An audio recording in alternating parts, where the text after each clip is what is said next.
Hello प्यारे साथियों, नमस्कार। मैं ऋषभ मान आपका स्वागत करता हूँ एक और नई वीडियो में, जिसमें हम कक्षा 10 के विषय हिंदी के बारे में बात कर रहे हैं, जो सत्र 2026 में आने वाला है हमारे बोर्ड परीक्षा में। तो बिना देरी करते हुए हम आगे बढ़ते हैं।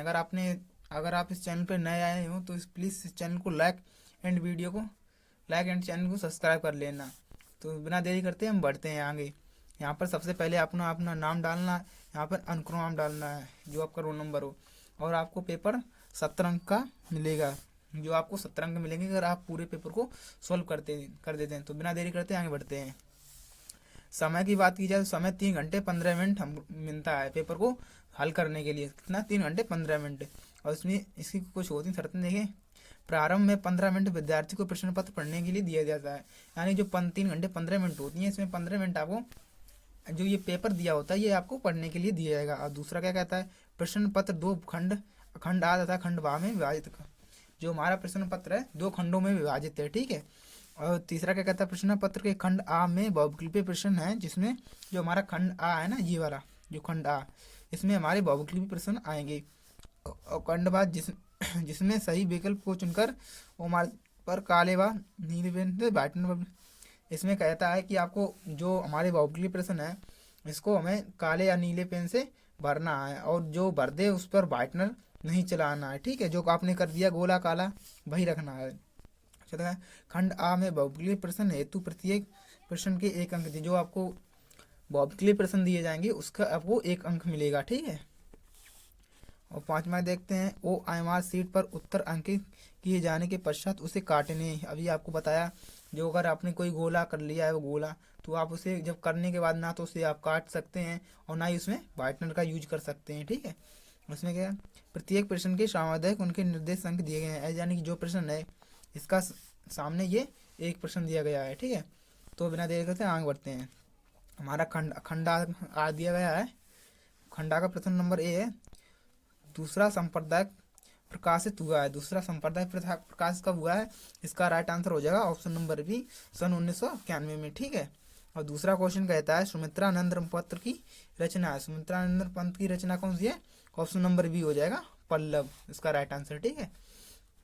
और तीसरा कहता है, छायावादी की मुख्य विशेषता है। छायावादी की मुख्य विशेषता क्या होती है? इसका राइट आंसर हो जाए ऑप्शन नंबर ए, प्रकृति के मानव विकर्ण, ठीक है। और चौथा क्वेश्चन क्या कहता है, मैथिली षड्गुप्त किस युग के संप्रदाय हैं? जो कि इसका राइट आंसर हो जाएगा ऑप्शन नंबर ए, द्वितीय युग के, ठीक है। और ऑप्शन नंबर 5 हमारा कहता है, केशव को कठिन काव्य के प्रेत की किसने कहा है? जो कि इसका राइट आंसर हो जाएगा 5 का 1 होगा, रामचंद्र शुक्ल ने, ठीक है। तो अब देखते हैं हमारा नेक्स्ट क्वेश्चन है हमारा छठा नंबर। छठा क्या कहता है, छठा हमारा कहता है, देखिए, अजातशस्त्र नाटक के नाटककार हैं। जो कि इसका राइट आंसर हो जाएगा छठे का ए हो जाएगा, Jaishankar Prasad, option number A हो जाएगा छठे का ए, ठीक है। और 7वां हमारा क्वेश्चन दिया गया है, इला चंद्र जोशी की कहानियां के विषय में। इला चंद्र के जोशी की कहानी के विषय में, जो कि इसका राइट आंसर हो जाएगा ऑप्शन नंबर बी, मानव वैज्ञानिक, ठीक है, इसका राइट आंसर हो जाएगा। और 8 नंबर देखते हैं। 8 नंबर, सन 1018 से 1936 ईस्वी तक समय था। सन 1018 से 1936 के ईस्वी में समय था, जो कि इसका राइट आंसर हो जाएगा ऑप्शन नंबर ए, प्रेमचंद्र युग, ठीक है। अब देखते हैं नौवा क्वेश्चन क्या कहता है। 9वां क्वेश्चन कहता है, मिलान कीजिए। तो उसका मिलान कीजिएगा, मेवा अलग, जो कि हमने इसे पहले से देख लिया था, इसका ऑप्शन नंबर ए हो जाएगा, पहले का खा से मिलेगा हमारा, पहले का खा से मिलेगा, और दूसरे का गा से मिलेगा, और तीसरे का गा से मिलेगा, और पहले का का से मिलेगा चौथे का, ठीक है। इसका ऑप्शन नंबर ए हो जाएगा हमारा राइट आंसर। अब 10 की तरफ बढ़ते हैं। निम्नलिखित में से उपन्यास है। उपन्यास कौन सा है इसके देखते हैं। इसका राइट आंसर हो जाएगा 10 का ऑप्शन नंबर सी हो जाएगा। और जो कि उपन्यास है, पहला सेवा सदन, और जो दूसरा हो जाएगा विराट की पत्नी, और ये होगा चित्रा, चित्रलेखा, जो कि इसका राइट आंसर हो जाएगा ऑप्शन नंबर सी हो जाएगा। ठीक है, अब क्वेश्चन नंबर 11 की तरफ बढ़ते हैं। 11 क्या दिया गया? 11 दिया है करोड़ रस का स्थायी भाव है। करोड़ रस का स्थायी भाव क्या है? जो कि 11 आंसर का हो जाएगा ऑप्शन नंबर सी। करोड़ का ये तो आप सबको पता ही होगा, शोक होता है। ठीक है, आवास का हर्ष होता है।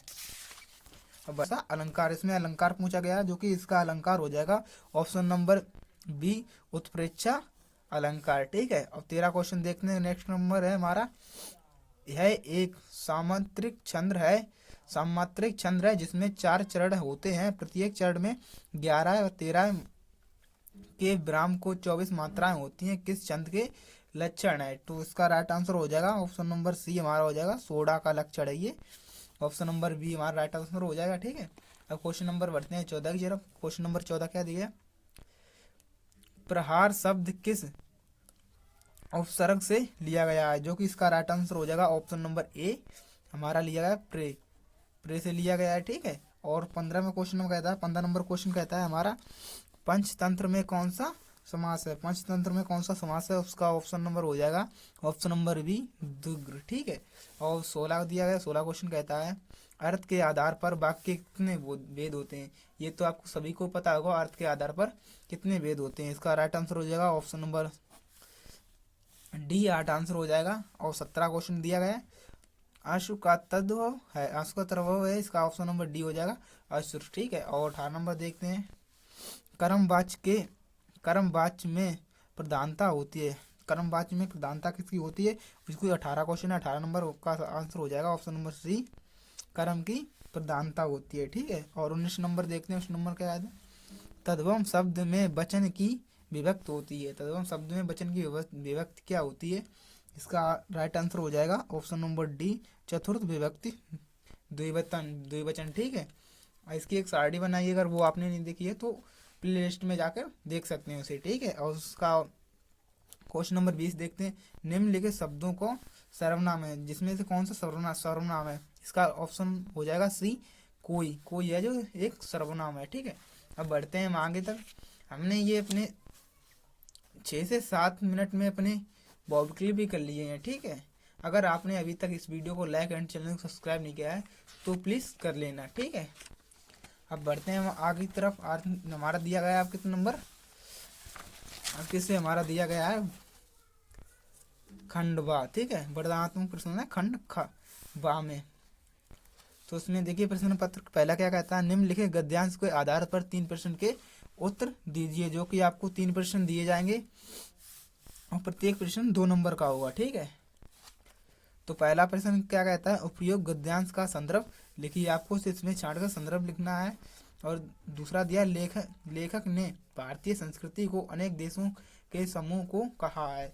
जब आप इसमें पढ़ेंगे तो इसका आंसर इसमें मिलेगा। तीसरा क्या, रेखांकित शब्द की व्याख्या की। जो रेखांकित शब्द है ना, यहाँ से लेकर आपको यहाँ तक व्याख्या करनी है। अगर आपने ये कर दिया तो आपको मिलेंगे इसमें पूरे 6 नंबर। ठीक है, अगर ये आपको आता है तो ठीक है, अथवा में भी और दिया होता है कि हिंदी के प्रतिशीलता। ठीक है, उसमें दिया उपयुक्त के गद्यांश का संदर्भ लिखिए। जो आपको संदर्भ लिखना है यहाँ पर। ठीक है, और ऑप्शन में दिया है रेखांकित शब्द की व्याख्या करनी है, जो यहाँ से आपको यहाँ तक व्याख्या करनी है। ठीक है, अब प्रस्तुत गद्य में प्रगतिशीलता का अर्थ क्या है? ठीक है, तो आपको ये पढ़ेंगे तो उसमें से ये आंसर इसमें मिलेगा। ठीक है, तो दोस्तों आगे बढ़ते हैं क्वेश्चन नंबर 2 की तरफ। 2 की तरफ क्या दिया है, निम्नलिखित पद्यांश में पर आधारित 3 प्रश्नों के उत्तर दीजिए। वैसा ही है, इसमें 3 प्रश्न दिए जाएंगे आपको और प्रत्येक प्रश्न के 2 अंक मिलते हैं। ठीक है, तो यह आपको पढ़ना है, उपयुक्त पद्यांश का संदर्भ लिखिए। ठीक है, तो आप जब लिखेंगे तो इसे पढ़ेंगे। तो इसमें रेखांकित शब्द की व्याख्या करनी है, जो इसमें जिसके अंदर नीचे रेखा खींची होती है उस वही रेखांकित कहलाता है। जिसे आपको यहाँ से यहाँ तक करना है। कृष्णा के वियोग में व्याकुल गोपियों को कृष्ण ने किन लीलाओं का अनुकरण करना चाहा? ठीक है, तो आगे बढ़ते हैं। आगे हमारा क्वेश्चन नंबर दिया होगा 3, अथवा में भी एक दिया गया है। ठीक है, उदो मोय ब्रज बिसराई। ठीक है, ये दिया गया आपको इसमें से करना है। अब क्वेश्चन नंबर 3 दिया गया हमारा। 3 क्या दिया है, नीचे दिए गए संस्कृत गद्य में से किस एक संदर्भ सहित हिंदी अनुवाद कीजिए। आपको इनमें से एक को हिंदी अनुवाद में करना। अगर आप ये आता है ठीक है, अन्यथा अथवा में भी दिया होता है नीचे, ठीक है, ये अब आपको करना है और इनका भी करना है। और 5वां का दिया गया हमारा, अपने पाठ्यखंड के आधार पर निम्न में से किसी एक का उत्तर दीजिए।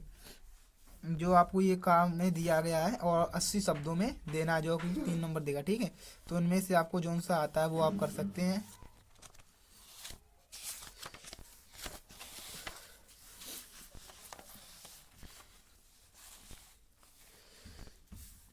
ये ज्योति जोहार खंड की कथा व्युक्त प्रशांतम लिखिए, ठीक है, ये आपको आता है, ठीक है ना। अथवा अथवा में बहुत सारे दिए होते हैं।